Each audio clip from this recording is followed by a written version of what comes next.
নমস্কার বন্ধুরা, সুনিতার হেসেলে সবাইকে স্বাগত। আজ আপনাদের সঙ্গে আমি শেয়ার করব নববর্ষ স্পেশাল চিকেন কষার রেসিপি। এটা কিন্তু রুটি, লুচি, পোলাও, ফ্রাইড রাইস কিংবা প্লেন রাইস সবারই সঙ্গে খুবই ভালো যায়।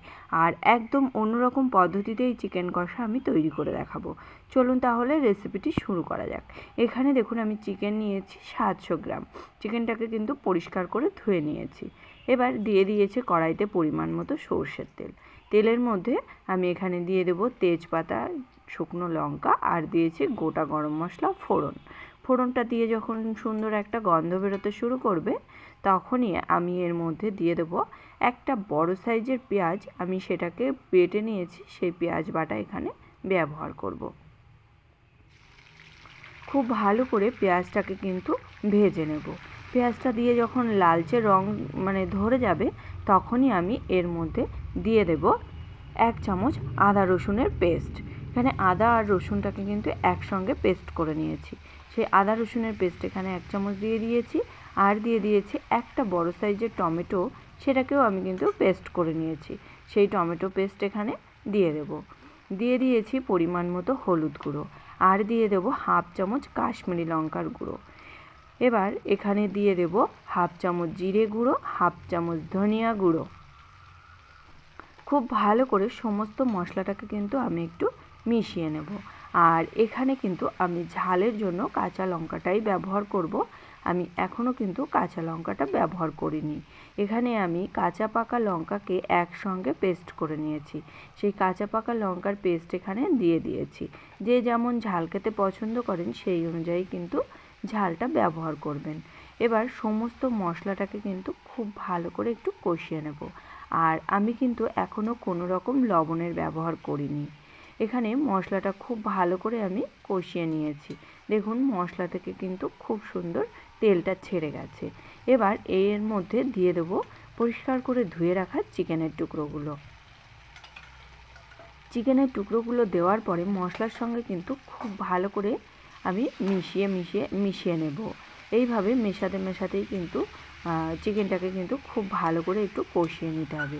আর এই কাজটা কিন্তু আমাদের অবশ্যই হাই আঁচেই করতে হবে, কেননা লো টু মিডিয়াম আঁচে করলে চিকেন থেকে কিন্তু প্রচুর পরিমাণে জল বের হবে, তখন কিন্তু খুব ভালো করে কষানোটা আর হবে না। এখানে দেখুন আমি খুব ভালো করে মিশিয়ে নিয়েছি মশলার সঙ্গে। আর এখানে আমি লবণটা ব্যবহার করে নিয়েছি, সেটা আর আপনাদের সঙ্গে শেয়ার করা হয়নি। এখানে যার যার স্বাদ অনুযায়ী কিন্তু লবণটা ব্যবহার করবেন। দেখুন মাংসটা কিন্তু মশলার সঙ্গে খুব ভালো করে কষিয়ে নিয়েছি। এবার এর মধ্যে দিয়ে দেবো আমি কয়েক টুকরো আলু। আলুটাকে আগে থেকে একটু ভেজে নিয়েছিলাম, সেই আলুর টুকরোগুলো এখানে দিয়ে দিয়েছি। এবার এই আলুর টুকরোগুলো দেওয়ার পরে আমি কিন্তু আরও 5 থেকে 7 মিনিট খুব ভালো করে একটু কষিয়ে নেব। দেখুন মশলার সঙ্গে কিন্তু খুব ভালো করে কষিয়ে নিয়েছি। এবার এর মধ্যে আমি দিয়ে দেবো অল্প অল্প করে জল। অবশ্যই কিন্তু গরম জলটাই ব্যবহার করতে হবে। কষাতে কখনোই কিন্তু ঠান্ডা জল ব্যবহার করা যাবে না। আর কষাতে কিন্তু কখনো আমরা একবারে বেশি জল ব্যবহার করব না। এইভাবে অল্প অল্প করে জল দিয়ে মাংসটাকে কিন্তু খুব ভালো করে কষিয়ে রান্না করব।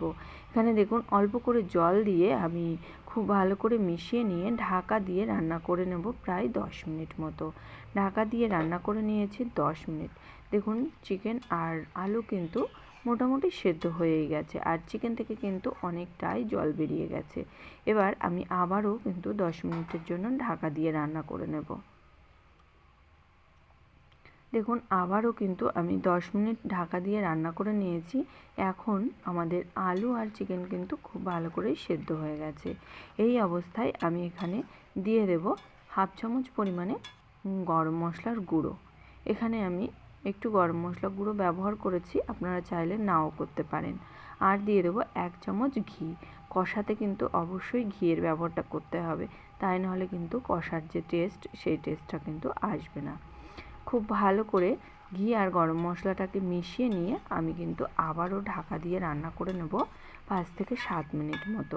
একদম লো আঁচেই ঢাকা দিয়ে রান্না করে নেব। দেখুন ফিরে এলাম প্রায় 7 মিনিট পর। এখানে কিন্তু চিকেন কষা আমাদের একদম তৈরি হয়ে গেছে। চিকেন থেকে কিন্তু তেলটা ছেড়ে গেছে আর চিকেনের কালারটাও কিন্তু চেঞ্জ হয়ে গেছে।